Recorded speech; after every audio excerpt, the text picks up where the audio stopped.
Good afternoon, everyone, and happy Juneteenth. And thank you for sharing this day with us as we present a two-part Juneteenth celebration program made possible with support from Just Buffalo Literary Center. Good afternoon, everyone, and happy Juneteenth. And I also want to thank the Niagara Falls Underground Railroad Heritage Center for their support and helping us make this project happen. The piece you just saw was presented by Griot Alassane, choreographer, dancer, teacher Robin Hibbert, and we called this The Spirit of African Dance, excuse me, in America. And I'm sorry, I needed to take a drink here, but I'm going to ask you to say the name of your ballet company and the response to the Manding, which is what you were going to talk about today. Yeah, the name of the ballet is Tuba Ballet from Buffalo, and the Manding is a tribal from Mali Empire all the way to Casamance, to Tambacounda, all the way to the Gambia. So give me an idea of, or our listeners an idea of when you mention those countries, what part of sub-Saharan Africa are we thinking about? How are they connected? No, we talk about the West. The West. Mm-hmm. Because the Manding king, like King Samori Touré, and used to from Mali Empire all the way West Africa to Ghana. Mm-hmm. Used to have a king from Ghana, used to come all the way to Senegal, because Senegal long time ago, king of Ghana, we used to pay what you call tax. Mm-hmm. And the last king of the Ghana, the person he sent to Senegal area, that's how we don't pay Ghana tax. So they had their own revolution in a way? Yes, because West Africa is too big. Because you have the Mali Empire linked with all the Malinke. Malinke have different languages. Mm-hmm. And Casamance is one of the countries inside Senegal. In Senegal, Tambacounda is next to Senegal. All of that is part of the Manding Empire, all the way to Gambia. So tell me, how long ago might that have been? How many hundreds of years, thousands of years? Yeah, for my understanding, that been going maybe hundreds and hundreds of years from Mali Empire, where you heard about Timbuktu. Timbuktu, yes. Yeah, it's used to run by the Manding king in Timbuktu. And the king of the Manding is the one who set up that university called Timbuktu. It still remains today in Mali. So what is the connection now, or is there a connection between those empires today? Those empire is still around because it's the people. Okay. But it's a lot of kingdom. It's not happening anymore. Mm-hmm. Yeah, but the people was the king. It still held their kingdom. Still, but it's not was like before. Okay. So when you are playing this rhythm and Robin is performing this particular choreography today, tell us a little bit about this rhythm and how that might be tying in to those kingdoms and that history. Yeah, the rhythm is called lenging. Lenging is summarizing the bird dance, because the Manding have the symbol. Their symbol is the bird, the white bird. Also, when the Manding, they grow a lot of rice in that area, in Casamance area, because that area have a lot of damp. So the Manding grow rice. Also, is more tropical. That area is more tropical than in the capital. Capital is just look like here. Okay. So you have that basic cultural symbol of a bird, a white bird, and their primary agricultural crop is rice because they're able to grow it because of the climate and the water. That's true. That's true. So, Robin, tell us how you got involved in your understanding, and it seems like you were sort of performing as this emblematic or symbolic bird.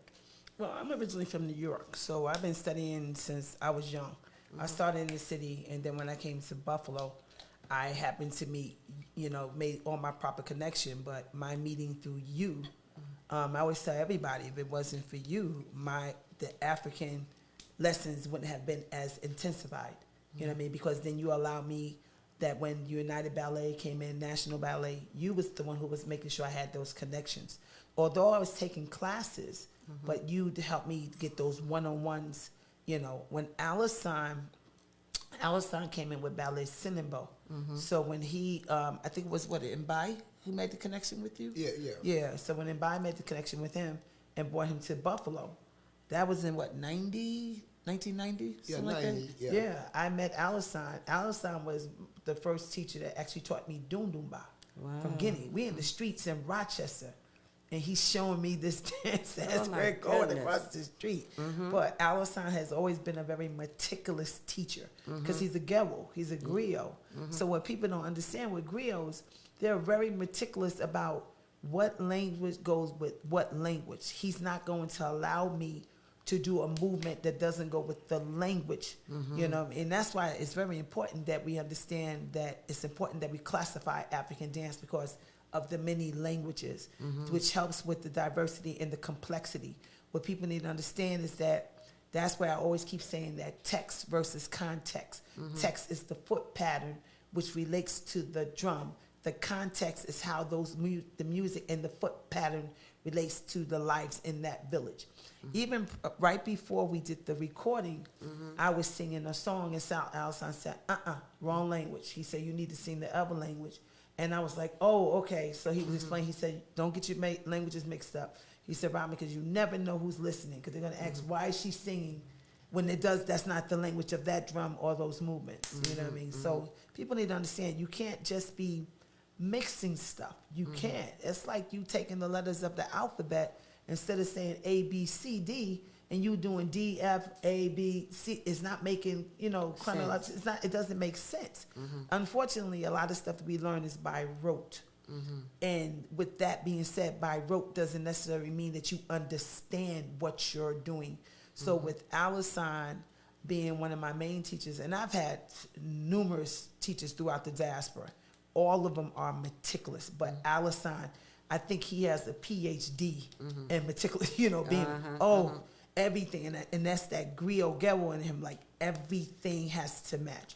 Like even in the footage, and I know when I was just watching it, I said, boy, you could tell I was being so careful because of the floor and stuff. So I was hoping everybody was able to see that I was still doing the movement of the bird, so, but Lingen, it's a beautiful dance. It's done. You don't do lingen on djembe. So when you do lingen on djembe, you don't understand the orchestration, the nuances of that music, the movements. And I tell everybody, you have to match the drum with the movements, with the words, with the song, with the village. Everything goes together. There is no shortcuts. Africa has over, I think we've said 1,000 languages. It's so many languages. And then within those languages, you have to compartmentalize because now you got that language of that language. So it's like almost living in New York City. Brooklyn don't move like Manhattan. Manhattan doesn't move like Queens. You know what I mean? If you have a dance in Brooklyn, although they doing it in Manhattan, it doesn't have the same meaning. You know what I mean? So you can go into Manhattan and think you're doing, they're going to look at you like, no, that's not how we do it. Right. It's always that little nuance. But I tell everybody, the dance you do for harvest should not look like the dance you do for a baby ceremony. What you do for funerals should not look like a wedding. You can't, So I think, which is a very interesting phenomenon, because we talk about the diversity both demographically, geographically, across the continent, and sub-Saharan Africa in particular. So when you teach these rhythms, Alassane, how do you begin? What is your process for sharing? Is there a place that you feel people should start first, or what do they need to understand if they want to begin to learn how to interpret the rhythms and the songs and the dances that are obviously tied together? Yeah, because where I come from have so many different ethnic group. Still, we all speak the same language, but every house have their own languages. You have the Serer tribal. They speak Serer language, but we all speak Wolof, because Wolof is a national language, and French, because we colonized by French. So you have the Fulani, have different culture, different instrumental. It's not same with the Serer. Okay. You have the Mandeng, the drum we play, and what Raben was dancing, that's come from particular for the Mandeng. Okay. It's no other tribe do it but the Mandeng. Okay. So each tribe or family will have its distinct rhythm, its distinct songs, its distinct steps, And they have their own griot, and they have their own griot. because every king used to have a griot front, because griot will give the information to the villagers. That's how griot is important in West Africa. Because griot is not just anybody can be a griot. No, it's come from a family. Your great-great-grandfather from that kingdom. Every ethnic group, like the Mandeng have a griot of Mandeng. The Wolof have griot of the Wolof. The Serer have griot of the Serer. And the Fulani have a griot for the Fulani. So each of those griots then are charged with and have the responsibility for carrying the culture, the history, and Exactly. interpreting that. So when do you start learning that? No, I grew up in the house of griot. My aunt, she's a singer, well-known singer. My uncle, he's a drummer. Their father was a drummer. So I grew up in the artistic family. Not everybody in my family. My big brother is an artist, the one I am after. The one after me, he's not an artist. No, he's not an artist. The one after him, he's an artist. He's in Spain, doing the same thing I do. Okay, so are you the griot in the family, or are the ones who are artists also griot? No, I am, before I be an artist, I was a griot of the Lebu tribal. That's where I come from, the Lebu tribal in Senegal. Okay. Then I have to go learn different culture. Like this drum, I have to go in history. Not only this culture, but other. Because when you got bunch of griot, because that's how they create the ballet. They take griot from Senegal, take griot Mandeng, take griot from Fulani, they take griot and bring them together. So they take culture from me, take culture from the Fulani, take culture from and create a ballet. Because you Okay. cannot leave people behind. And that's how the ballet represent Senegal. You have ballet in Guinea, you have ballet in Mali. Every country have a national who represent that country. So government create that. So they can travel to go to Europe to do performing, to show the culture of that region. So when you came to the United States and you were performing with the ballets of Africa, but they were doing some kind of African dance here in the United States. What did you think about what that was about and what they was doing? No, what I think is a culture, because if we were sharing to explore the culture to the American can have an understanding. We have a ballet too, because if it's not was does ballet, a lot of this drumming all over United States in the community, the black community, they don't gonna know the African culture. They just because when we come here, the African American have culture, because all African people have culture. But what they do is the more culture was in America when we come here was more Conga, people from the South America, like the Latino, because it was the Latino here before the African start coming to United States. So African American take that culture because it's drumming. They take the Latin culture and learn conga. When I first come to America, it was like that.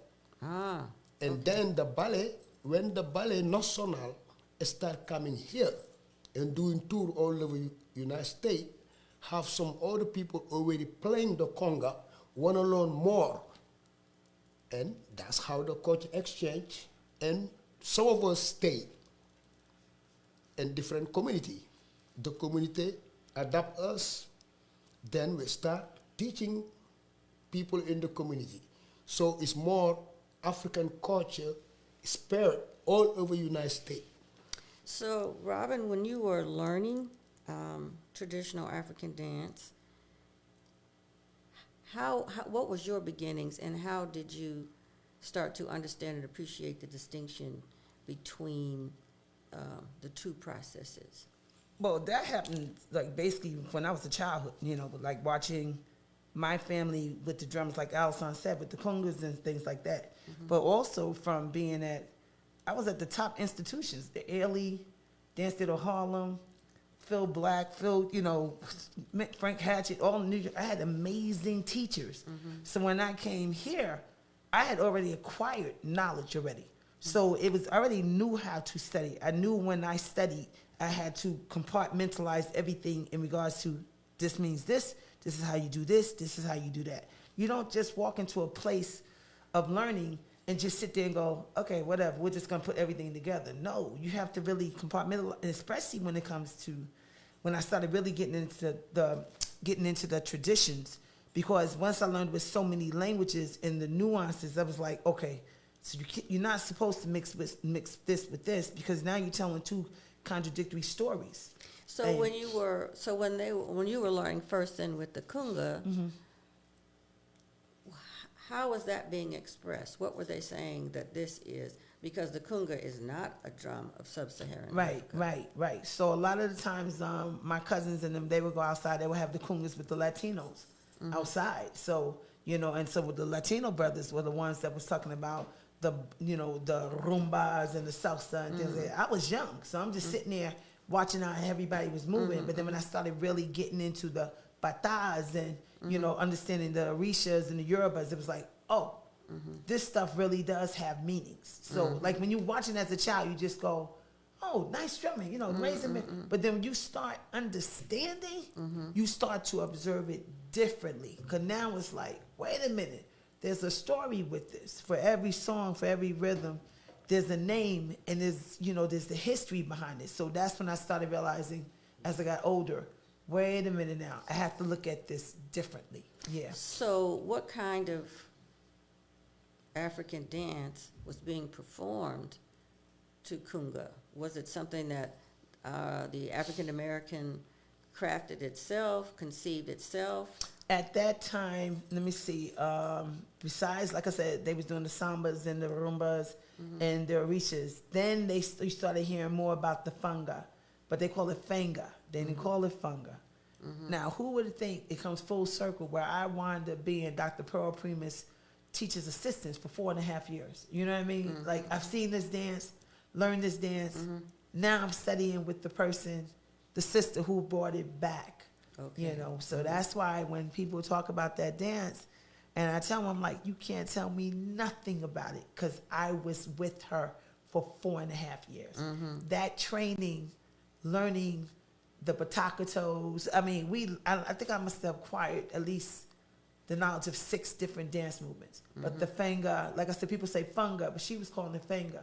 And just the hand gestures, what the nuances move, from my heart I give to you all that is good in me. Like, people didn't realize that, the small subtle contractions. And if y'all was to see me now, you would see my body actually taking the movement, you know. But just to understand that the movements weren't just being thrown away or just being done just to be done. There was a reason for it to be done the way it needed to be done. Yeah. So the main thing I would think when we're moving into the heavy area of tradition in particular, language and rhythms in particular, you really need to know what you're telling people. Right. You have to know what you're doing and what you're telling. I've always been told one thing about this art is either going to heal you or it's going to hurt you. So you have to be careful what you're saying, what you're singing, you know, because you open the doors. My grandmother used to always say, be careful because you're going to open the doors to certain deities that you don't want open. You know, she said, you always have to be careful of what you speak, what you're saying, what you're praying, because God hears everything and sees everything, so you have to be clear. But what people don't also understand is that it's the same thing with our written oral tradition. Well, let's just say written history. Things get so mixed up because people are dissecting it and making shortcuts because they don't want to tell the whole story. Or they telling stories based on how they perceive on their understanding. Yes. So that's why when it comes to this particular art form, which is the most neglected art form of this history, of African history and culture. And I think it's because it's hard to put into a written text. Yes. You know, that you have to be careful. You can't be mixing. You have to know what you're doing, you know, because every time Alison says, be careful, this art is either going to heal you or it's going to hurt you. And Bai used to say, it's going to heal you or it's going to hurt you. You have to be careful when you're dancing because the ancestors hear you. They hear everything. God hears everything. So you have to be clear what you speak and what you say and what you do. Yeah. Absolutely, and that's amazing. So I guess my next question is, do we have questions from anybody watching or tuning in or anything like that? Are we doing that? Okay. I just wanted to be sure because if someone had a question, I think it would be important for us to answer. I think if I would like to ask each of you to give some closing commentary about how you all feel that we are doing as a people here in the preservation of our culture. We're talking about Juneteenth now becoming a federal holiday. We're talking about Emancipation Proclamation and, our people of African descent that should have been liberated in 1865, 1863 really, but, they held on to the slaves. And the power, because you're talking about now that heal or help. And, a big part of this inspiration through our process and our support with Just Buffalo Literary Center was Tahise Coates' book, The Water Dancer, where he had a power, almost like a time-traveling power, where something could trigger him, and he could see his late mother, who had passed on when he was a young child, and he could see her in water dancing. Does that particular energy still sort of exist, do you think, in traditional dance, so they can generate? Yeah, because in Senegal, where I come from, we have the spirit called Legdaour Mbay. Legdaour Mbay is the spirit of the water, the owner of the Atlantic. And he have children. He have children, one of his children in New York City over here, because he follow every place African descendant, they ever steal them and slave them, take them to those countries, is the spirit following them. Oh. That's the reason you see in Cuba, give you example, in New Orleans, they have the train dance get together in New Orleans. You go to Cuba, they have Emanya, they call it Emanya, the same spirit is the spirit of the water. You have a dance. It's the mother of all. People go to the ocean. They give him fruit. They give him flowers. Anything human like the most, they feed it to the ocean. People clean themselves to be better.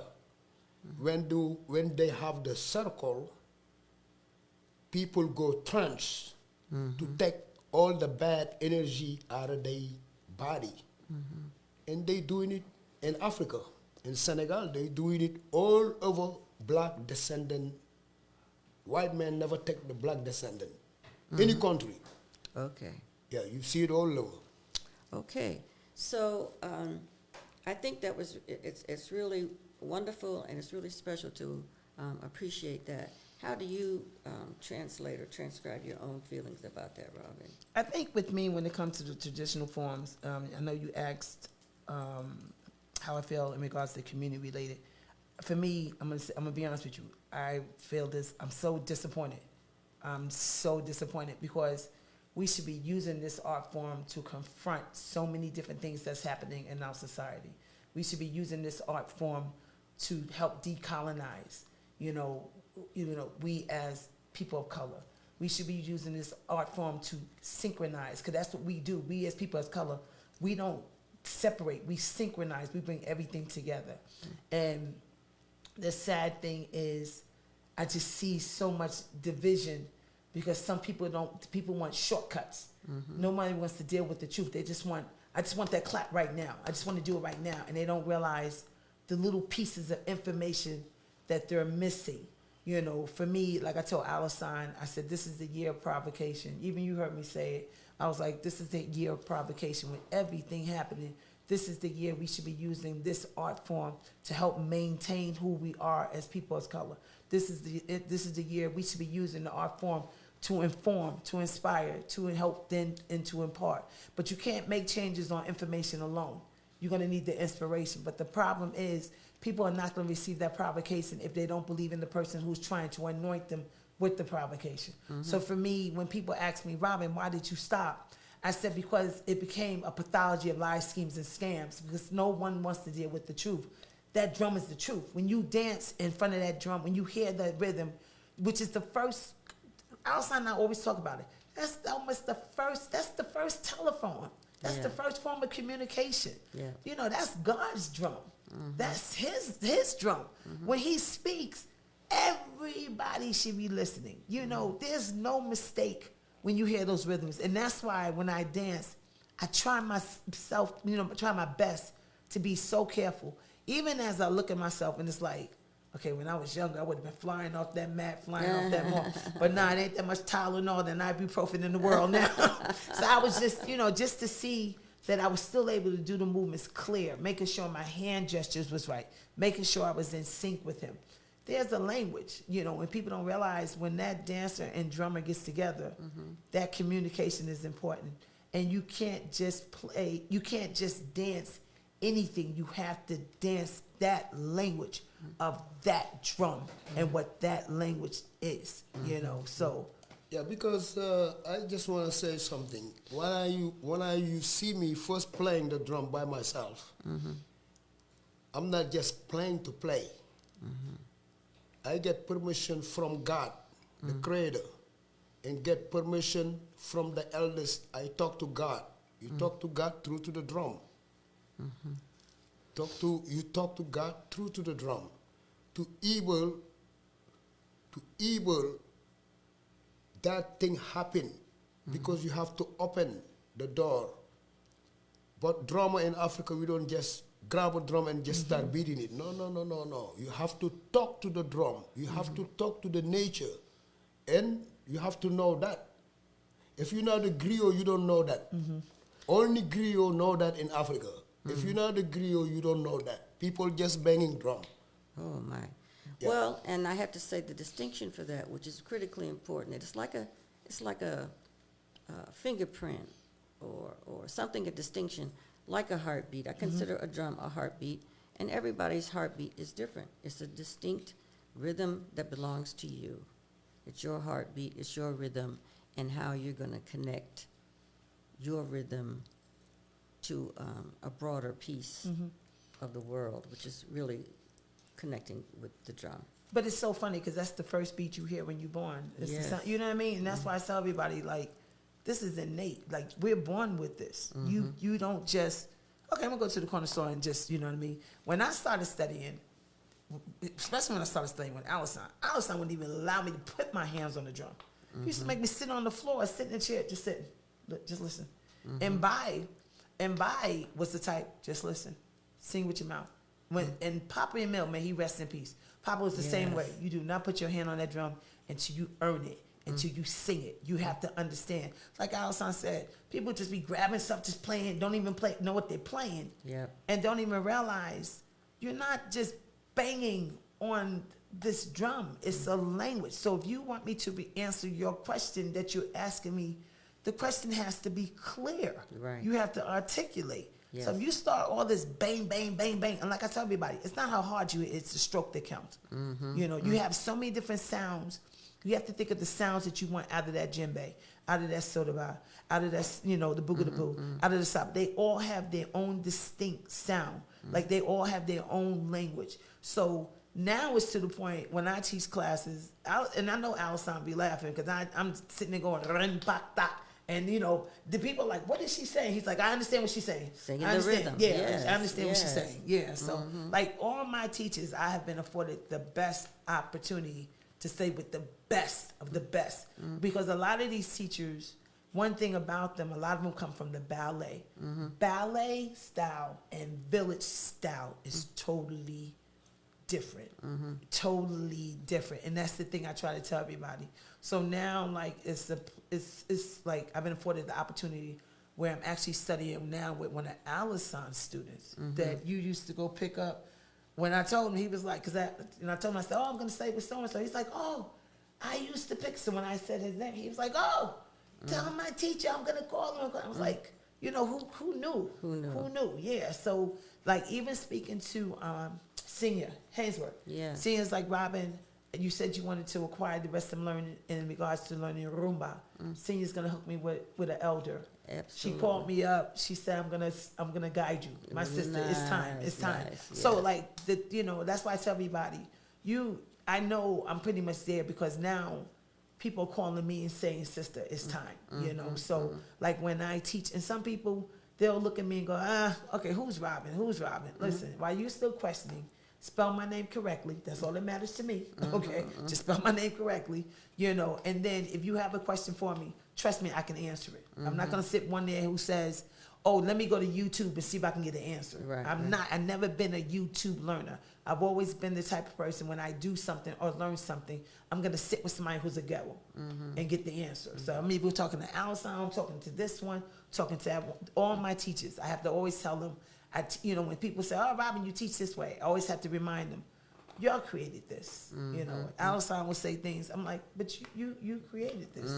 Yeah. So how y'all get mad? You Right? know? Yeah, when I Exactly. do something, I'm like, you created this. Yes, Okay, yes, so yes. come on now.